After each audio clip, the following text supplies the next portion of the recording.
মালদার শহরে, থাকতে দেওয়া হয়নি কোথায়? মুর্শিদাবাদে। এই মহিলা কখনো মানুষের বন্ধু হতে পারে? হ্যাঁ, তাই তার মনে হয়েছিল সেদিন যদি আমার খোকা বাবুকে তিহার জেলে যেতে হয়, যদি আমার খোকা বাবুকে হেমন্তসরের মতো জেল খাটতে হয়, তার থেকে আমার খোকা বাবু আমার আলালের ঘরের দুলাল, তাকে আমি রক্ষা করব, তাকে রক্ষা করতে সবকিছু বিষয়কে দেব। क्यों ना देश भर में जाए पर मेरा खोका बाबू को चाहे, देश भर में जाए परवाना, কিন্তু খোকা বাবুকে বাঁচাতে হবে। বেটায় দ্রাবিড় চীন সব সুন্দর মোগল পাঠান একদিন হল ঋণ, পশ্চিম আজ খুলিয়াছে দ্বার, সেটা হতে আছে কত উপহার, দেবে আর নেবে, মিলাবে মিলিবে, যাবে না ফিরে এই ভারতের মহামানবের সাগর। কে বলছে? কবি রবীন্দ্রনাথ ঠাকুর। সেই বাংলাকে আমরা হারালাম কি? সেই বাংলার সাম্য, ভ্রাতৃত্ব, মৈত্রী, সম্প্রীতি, ধর্মনিরপেক্ষতা আমরা হারিয়ে বসলাম। নাগরিক আইনের এনআরসির নামে ভোটের বিভাজন হলো, ধর্মীয় ভোট বিভাজিত হলো, যা বাংলায় কোনোদিন হয়নি। কিন্তু কোথায় গেল নাগরিক আইন? কোথায় গেল এনআরসি? তারা সব নিয়ে চলে গেল। এলাকার মানুষ নিজেদের চোখ দিয়ে দুনিয়াটা দেখবেন, কান দিয়ে দুনিয়া দেখবেন না। এই তৃণমূল বিজেপি একসঙ্গে জোট করে পশ্চিমবঙ্গে ভোট করেছিল 99 সালে, মনে করবেন। বিজেপি দুটো এমপিকে জিতিয়েছিল। এই মমতা ব্যানার্জি বিজেপি সরকারের মন্ত্রী ছিল। এই মমতা ব্যানার্জি আরএসএস এর সবাই যোগদান করার জন্য মোহন ভাগবত তাকে দেবী দুর্গা বলেছিল। এই মমতা ব্যানার্জি আরএসএস দেরকে তারা বলেছিল দেশভক্ত, দেশভক্ত আরএসএস। এই মমতা ব্যানার্জি তার নিজের আমলে এই বাংলায় যখন থেকে ক্ষমতা এলো, এই বাংলায় ক্ষমতা যখন আসে মমতা ব্যানার্জি, এই বাংলায় 400 আরএসএস এর শাখা সংগঠন ছিল, আর 12,000। ভেবে দেখুন দোস্তিটা কোথা থেকে হচ্ছে। কলকাতার দিদির শহীদদের উদ্দেশ্যে প্রত্যেক বছর র্যালি হয়, বিরাট সভা হয়। সেই সভায় দিদি বলছে সব বিজেপি তো খারাপ না, নরেন্দ্র মোদী, অমিত শাহ খারাপ, কিন্তু বাকি রাজনাথ সিং ভালো, এলকে আদবানি ভালো, অটল বিহারী বাজপেয়ী ভালো। আমি না মঞ্চে দাঁড়িয়ে বলছিল দিদি খেয়াল করে দেখবেন, ভুলে যাবেন না, ভুলে যাবেন না, ভুলে গেলে আমাদের বিপদ হয়ে যাবে।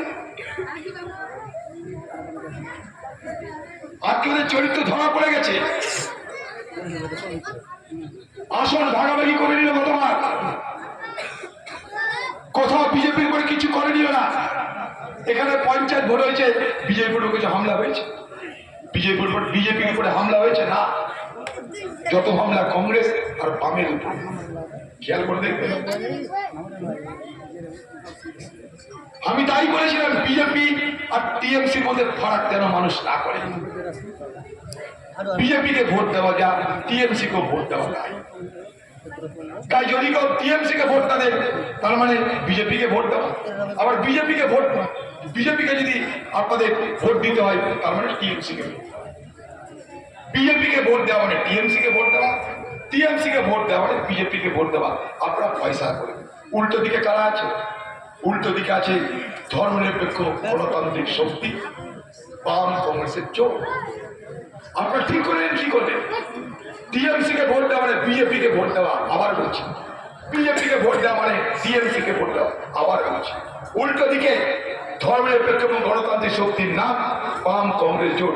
মানুষ ফয়সালা করে নিন, ফয়সালা করার দরকার আছে। সেই কথাটাকে রং চড়িয়ে সারা দেশ জুড়ে তৃণমূল পার্টির তরফে প্রচার করা হচ্ছে যে অধীর চৌধুরী বলেছে টিএমসির থেকে বিজেপিকে ভোট দেওয়া ভালো। সমান সমান তোমরা ভাই, ভালো খারাপ জানি না, দুজনে সমান সমান চলবা ভাই। মালদা এসেছি, আমের দেশে, ফজলি আম, ল্যাংড়া আম, দুটোই তো আম। একটা মোটকা মতো, একটা লম্বা মতো, দুটোই আম। এই গরমে দুটো আম হয়, তারা খেতে মিষ্টিও হয়। দুটো আমের জন্য মালদা বিখ্যাত। তো দিদি জেনে রাখুন, বিজেপি যদি ফজলি আম হয়, আপনাদের ল্যাংড়া আম, প্রসাদ এই এলাকার মানুষকে আপনাদের যা চরিত্র সব এক। মোদি যা করে দিদিও তাই করে। মোদী বিরোধী শূন্য করে, দিদিও বিরোধী শূন্য করে বাংলাকে। এই মালদার জেলা পরিষদ কে কেড়েছে? টিএমসি কেড়েছে। আপনাদের পঞ্চায়েত কে কেড়ে খায়? টিএমসি কেড়ে খায়। আপনাদের ভোট দিতে বাধা কে দেয়? টিএমসি বাধা দেয়। একই কাজ মোদী করে। মোদী একই কাজ করে। সরকার গঠন করে বিরোধীরা, সে সরকার ভেঙে দেওয়া হয় টাকা দেখিয়ে, ভয় দেখিয়ে ভেঙে দেওয়া হয়। ইডি, সিবিআই, ইনকাম ট্যাক্স লোক দেখতে পাই না আদৌ। আপনারা জানেন এই মোদীর জমানায় 25টা বিরোধী দলের নেতার উপরে, 25টা বিরোধী দলের নেতার উপরে ইডি, সিবিআই, ইনকাম ট্যাক্সের হামলা হলো।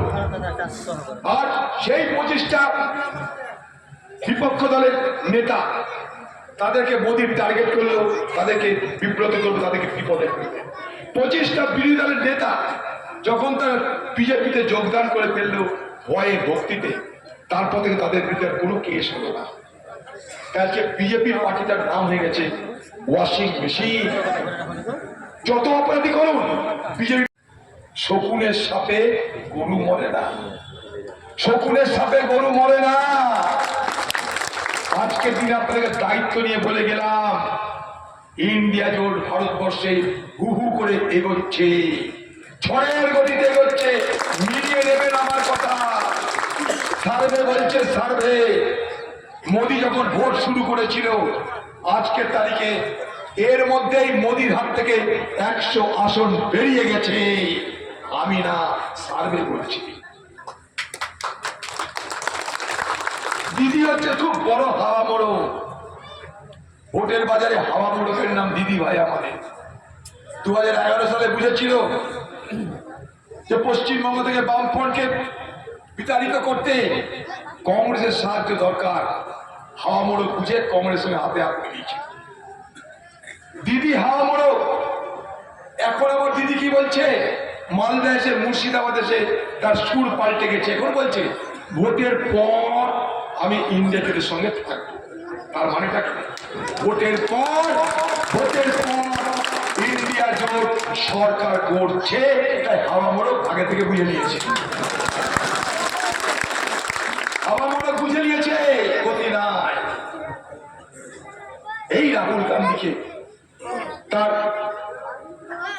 ভারত যেন ন্যায় যাত্রায় মালদা একটা করতে দিতে দেয়নি, বক্তৃতা দিতে দেয়নি, মুর্শিদাবাদে তাকে থাকতে দেয়নি স্টেডিয়ামে। ভাবুন কত বড় গদ্দারি মহিলা, যার বাবার দৌলতে এই মমতা ব্যানার্জির নেত্রী হয়েছে, মন্ত্রী হয়েছে, সবকিছু ক্ষমতা পেয়েছে।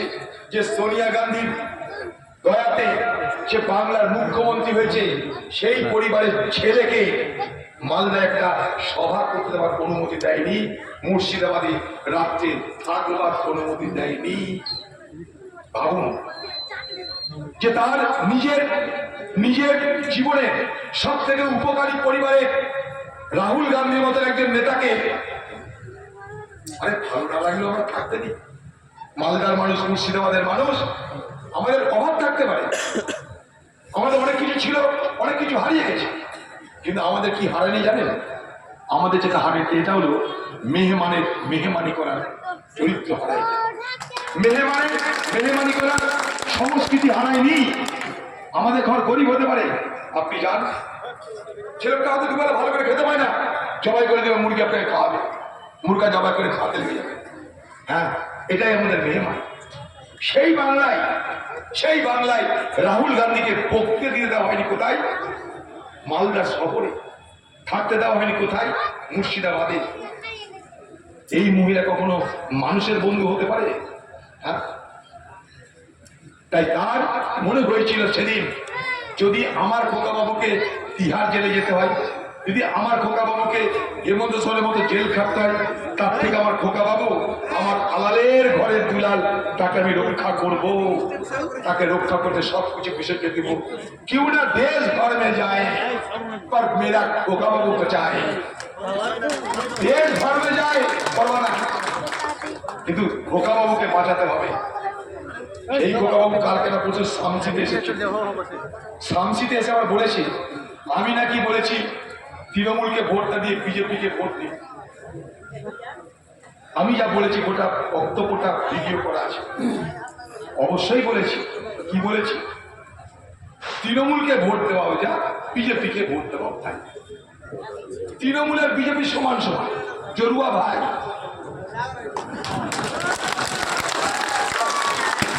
এই পশ্চিমবঙ্গে 2021 সালে জরুয়া ভাই ভোট ভাগ করে নিয়েছিল নাগরিক আইন আর এনআরসির নাম ভাঙিয়ে। কোথায় নাগরিক আইন? কোথায় নাগরিক আইন? কোথায় এনআরসি? সেদিন মোদি এসে বলল বাংলার মানুষকে, হিন্দুরা আমি চলে এসেছি, মুসলমান বিস্তারা বড়িয়া বাঁধো, সব বাংলাদেশ চলে যেতে হবে। দিদি হিজাব করে লাফিয়ে চলে এলো আল্লাহু আকবার বলে, আমি আছি কোনো চিন্তা নাই। ভোট হয়ে গেল। এনআরসি আর নাগরিক আইনে যারা প্রবক্তা, নাগরিক আইন দিয়ে মোদি চলে গেল দিল্লি, এনআরসি দিয়ে দিল্লি চলে গেল কলকাতা। আমরা কি করলাম? আমাদের দূরত্ব তৈরি করে ফেললাম। এ বাংলায় ধর্মনিরপেক্ষ শক্তি হিসাবে কংগ্রেস বামের একটাও আসন যুক্ত না। পার্টি হিসেবে আমরা হয়তো হারলাম, আমরা রাজনীতি করি, ভোট করি, হারা জিতা বড় কথা নয়, কিন্তু পশ্চিমবঙ্গে যেটা সর্বনাশ হয়ে গেল, সেটা যে বাংলার ধর্মনিরপেক্ষ চরিত্রকে আমরা হারাতে বাধ্য হলাম। এই বাংলা কবিগুরুর বাংলা, নজরুলের বাংলা, এ বাংলা সাম্যের বাংলা, সম্প্রীতির বাংলা। কেহ নাহি জানে কার আহ্বানে কত মানুষের ধারা, দুর্বার সাথে এলো কোথা হতে সমুদ্রে হলো হারা।